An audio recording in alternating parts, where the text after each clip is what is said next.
Kisah ini tidak dimulai pada tahun ke-1997. Ia bermula seperempat abad lebih awal, pada tahun 1972, di sebuah rumah sakit psikiatri, tempat dua jiwa yang sama-sama rapuh bertemu dan saling menguatkan dalam ilusi. Marshall App, mantan profesor musik yang karismatik, namun dilanda depresi dan krisis identitas seksual, bertemu dengan Benny Nettles, seorang perawat yang tenggelam dalam dunia teosofi dan mistisi.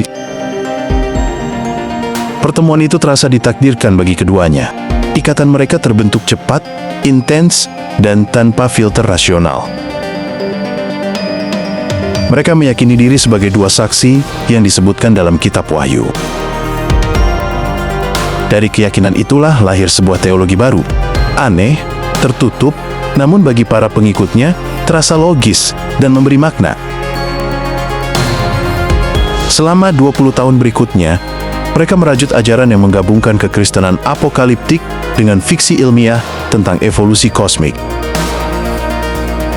Inti ajaran Heaven's Gate sederhana, namun mematikan.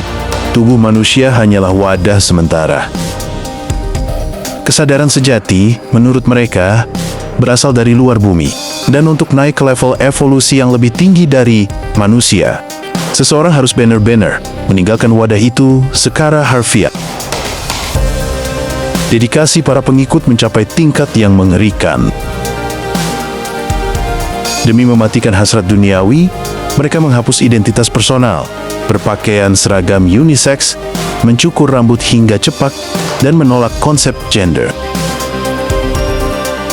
Beberapa pria, termasuk Applewhite sendiri, bahkan menjalani kebiri sukarela di Meksiko. Sebuah pengorbanan ekstrem demi membuktikan kesetiaan total pada ajaran tersebut. Tanda dari Langit 1996 sampai 1997. Menjelang akhir 1996, langit malam dihiasi cahaya spektakuler, komet Hale-Bopp. Dunia melihatnya sebagai fenomena astronomi langka. Heaven's Gate melihatnya sebagai panggilan pulang. Ketika seorang astronom amatir mengklaim adanya objek misterius yang mengikuti komet itu, Applewhite menjadikannya bukti terakhir. Ia meyakinkan para pengikut bahwa sebuah pesawat luar angkasa sedang bersembunyi di balik Hale-Bopp, datang untuk menjemput mereka sebelum bumi mengalami daur ulang, kiamat versi mereka. Waktu telah habis, tidak ada lagi yang perlu ditunggu. Persiapan terakhir yang mengejutkan, tidak ada kepanikan, tidak ada tangisan. Yang ada justru ketenangan yang dingin nyaris administratif. Sekitar 21-22 Maret tahun 1997, seluruh anggota kelompok makan malam bersama di restoran Marie Callender's. Para pelayan mengingat mereka sebagai kelompok yang sangat sopan dan pendiam. Mereka memesan menu yang sama, duduk rapi, dan hampir tidak menyentuh makanan mereka, seolah pikiran mereka sudah berada di tempat lain. Di rumah sewaan mewah di Rancho Santa Fe, San Diego, mereka berkemas seperti hendak bepergian. Tas jinjing diletakkan di kaki tempat tidur, pakaian dilipat rapi, semuanya tertata, seakan kematian hanyalah perjalanan fisik biasa. 3 hari eksekusi.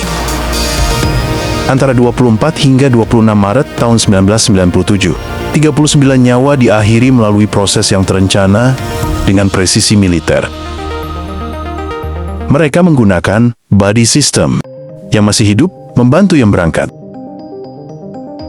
Ritualnya konsisten, phenobarbital dosis tinggi dicampur saus apel atau puding, disusul vodka agar obat bereaksi cepat. Setelah tertidur, kantong plastik bening diikatkan ke kepala untuk memastikan kematian akibat kekurangan oksigen. Proses ini dilakukan dalam 3 gelombang. Gelombang pertama menewaskan sekitar 15 orang. Setelah itu, para pelaksana yang masih hidup merapikan tubuh, menutupinya dengan kain ungu berbentuk berlian, dan membersihkan ruangan dengan teliti. Hari kedua, gelombang berikutnya dilakukan dengan prosedur yang sama, bahkan hingga membersihkan muntahan atau cairan tubuh demi menjaga kesucian tempat. Pada hari ketiga, 9 orang terakhir, termasuk Marshall Applewhite, menjalani eksekusi. Applewhite sendiri meninggal dibantu pengikut setianya. Akhirnya, tersisa 2 wanita. Tanpa siapapun untuk membantu, mereka mengakhiri hidup mereka sendiri. Karena itulah, saat ditemukan, hanya 2 jenazah yang masih memiliki kantong plastik terikat di kepala. Penemuan yang surrealis. Tanggal 26 Maret tahun 1997, seorang mantan anggota melapor ke polisi setelah menerima paket perpisahan. Saat deputi sheriff memasuki rumah itu, bau dekomposisi bercampur dengan pemandangan yang nyaris tidak manusiawi. Dalam kerapihannya, 39 jenazah terbaring rapi, mengenakan seragam identik. Kemeja hitam berkancing dan celana olahraga hitam. Sepatu Nike, decades hitam putih, masih baru. Gelang bertuliskan Heaven's Gate Away Team. Di saku mereka kartu identitas, lip balm, kacamata, dan uang tunai $5,75. Sebuah lelucon pahit tentang uang tol antar galaksi. Yang paling menghantui bukanlah kematian mereka, melainkan ekspresi hidup terakhirnya. Dalam The Exit Videos, mereka tersenyum, tenang, bahagia, seolah hendak berlibur, bukan mati. Kami sangat bahagia bisa pergi dari sini, kata mereka. Tragedy Heaven's Gate bukan kisah orang bodoh. Mereka adalah seniman, perawat, teknolog, desainer web, dan engineer. Orang-orang cerdas yang tersesat dalam pencarian akan makna dan rasa memiliki. Isolasi sosial, manipulasi psikologis yang perlahan, dan janji keselamatan eksklusif membuat kematian terasa lebih rasional daripada kehidupan itu sendiri. Kisah ini mengingatkan kita, akal sehat bisa runtuh bukan karena kebodohan, melainkan karena kesepian. Dan empati sama pentingnya dengan kewaspadaan, terutama bagi mereka yang merasa asing di dunia ini.